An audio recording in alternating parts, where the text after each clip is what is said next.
We are just welcoming anyone who wants to be here, making sure that everybody is full from food and also from friendship.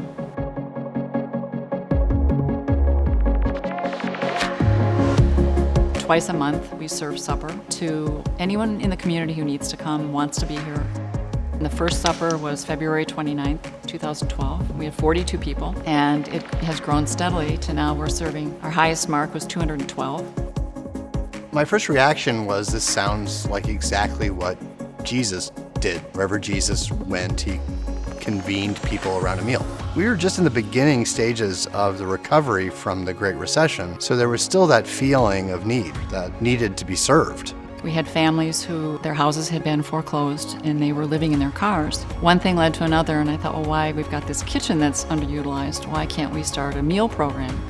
Not a soup kitchen, but a meal program that allowed us to welcome our neighbors who might be food insecure, but also those who might be feeling isolated or single parents who are stressed trying to put a meal on the table.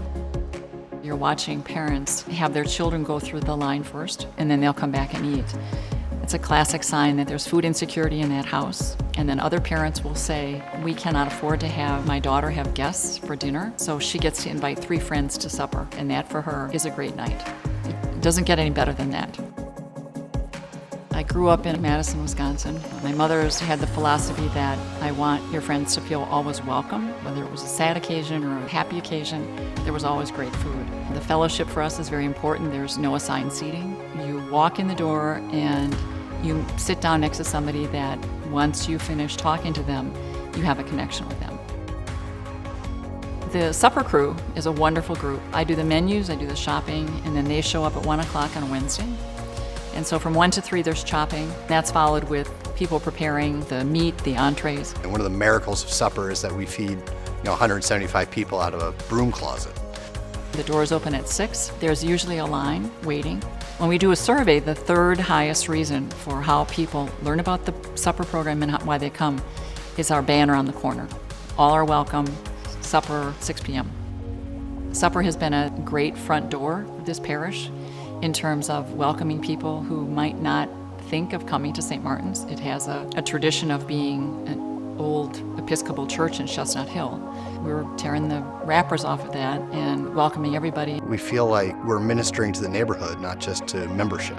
It's really changed how we are viewed in the community, but also it's provided us with a new lens for us to look at the community. People in need, food insecurity, parents struggling. We consciously think of everything we do, with supper in the lead, as for the whole neighborhood. There was a supper guest who really hadn't said anything the first couple months, and he came up to me after this one supper and said, that dessert that was on the dessert table, my mother used to make that. It just brings back such wonderful memories for me. To me, that's what food does. It connects you with your past, it connects you with your future, hopefully friendships that you'll create here. Having a community that supports you with food and fellowship is the first step in healing for that person. I never expected that this little volunteer meal program would grow to serving on a monthly basis 1,000 people. It's just this beautiful vision every time it happens. Every type of person sitting together, making relationships. It's a little vision of the kingdom of God.